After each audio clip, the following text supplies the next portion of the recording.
Today's podcast is all about a beginner's guide to local SEO for gym and studio owners. James, I'm going to come to you first. Can you explain or define what exactly is SEO content? And is it different to just content? Yes and no. You can write content for anything to solve a problem or solution or to entertain anybody. But SEO content has a specific purpose to be found in the search engines so you can get found and be recognized, and it can drive more business to you. So there is a difference. For those who don't know what it is, SEO stands for search engine optimization, and it's the way the search engines, Google, Bing, all the other ones that make no sense at all whatsoever, focus on Google and Bing, they help the people find your business in the first place. So that's essentially what SEO is, essentially. Cool. And so we'll go back. We've said this stat many a time, but we need to keep reiterating it. What's the stat for getting or not getting found on Google? In the last 30 days, 97% of all web pages were not found on Google. There you go. So it's rather important to have some SEO-based content, I think, if you want to get found and you want to generate leads. Andrew, I'm going to come to you next. How then do we go about writing SEO content? What are the key things to consider? For me, and this is what we do with the clients within Strength Matters, is that we look at building out a marketing calendar initially. And then each month I've found, well, for me, it helps if I have a central theme each month. That gives me focus and direction on what I'm going to be creating content on. And then breaking that theme down into weekly topics. And those topics are then based on keywords that people have been searching for around that overarching theme. Then we can get those topics from questions we get asked from our client base in the studio, on social media, on forums like Reddit, Quora, Answer the Public as well is a great option where we can find what questions are being asked. But choosing a topic is the first step for sure. So just to let people know, so this is the beginner's guide to SEO. So SEO is about making sure your business and your website gets found number one on Google when people search for it, but also in terms of the local map pack. So the local map pack is the 3 bits at the top where Google says and recommends businesses they think are near you should go and visit. So that is the key to this now. It's all about getting you found. However, when we talk about content creation, we can optimize your business to be found in the local area and start working on that side of things.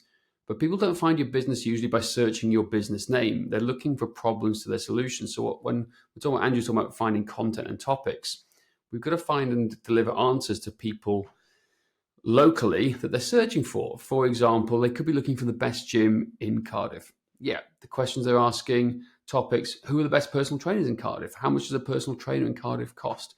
So we've got to find ways to answer these questions. So when they're searching for them, you become top of mind.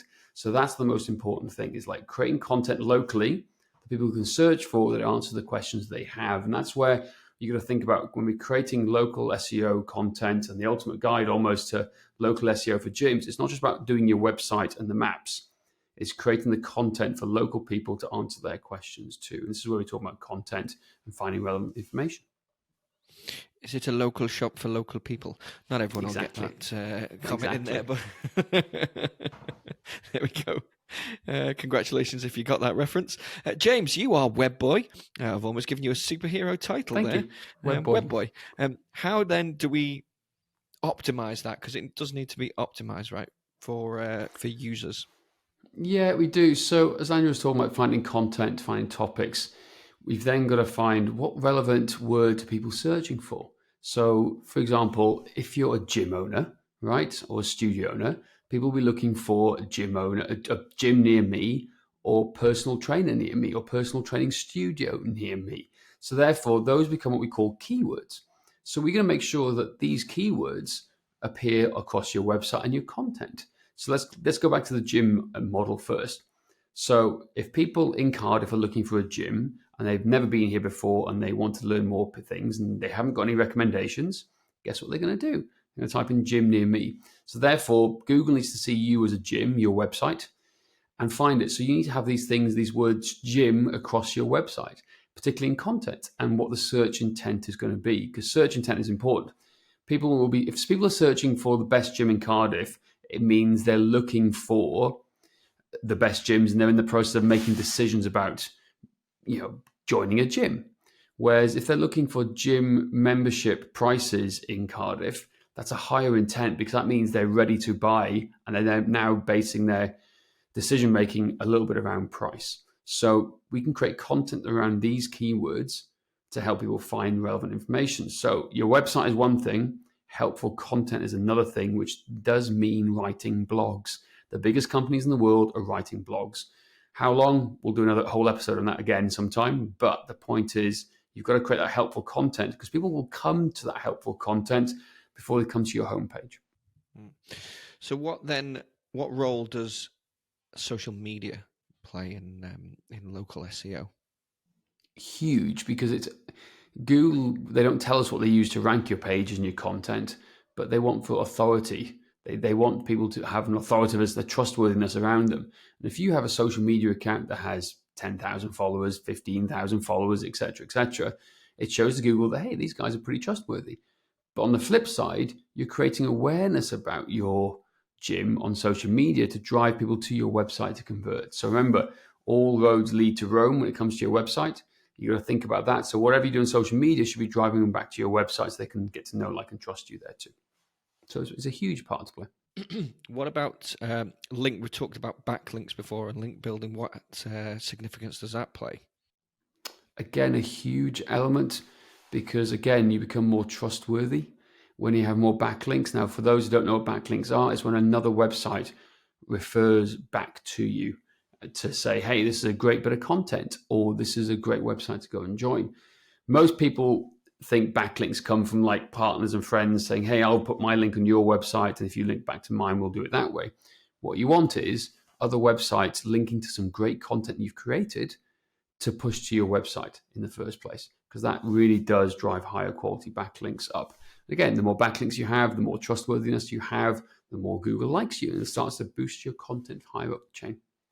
Fantastic. So we've found a great topic for SEO content. We've written it. We've got the keywords. We've optimized it. We've shared on social media, built the links. Ultimately, then you've got to analyze whether it was effective. How do we do that?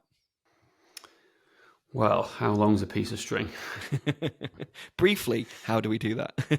We analyze it by saying, is this at the top of Google? Yes or no? Very simply. If not, then we need to make the content better. Because again, we can't just write any old content. And whatever you do, don't use AI to write the content for you, because that's just regurgitating old information that Google doesn't like. And it quite explicitly tells you that now with the recent updates. So just bear that in mind.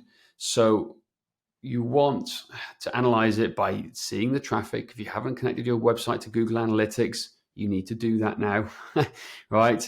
If you need to connect it to Google Search Console, do that too. And you'll see the search terms. People are searching for search terms linked to you to find you, and you're getting more traffic to your website. That's the best way to measure it. There we go. Google Analytics, that's what I was going for. That's what I wanted you to say. Andrew, any final thoughts before we wrap up? Just put take on board what we've discussed here. It's content marketing, in my opinion, is something that is a fantastic way for us to generate traffic to our website, which ultimately positions us as the expert, which will then lead into becoming paying clients, which is essentially what we're all after. So, take some insights from this and put it into play. Fantastic. Thank you so much, guys. That is it for today. Please don't forget to rate, review, and subscribe. And if you want help getting more clients or patients, then book in for your free 15-minute strategy call with us by going to strengthmatters.com/strategy.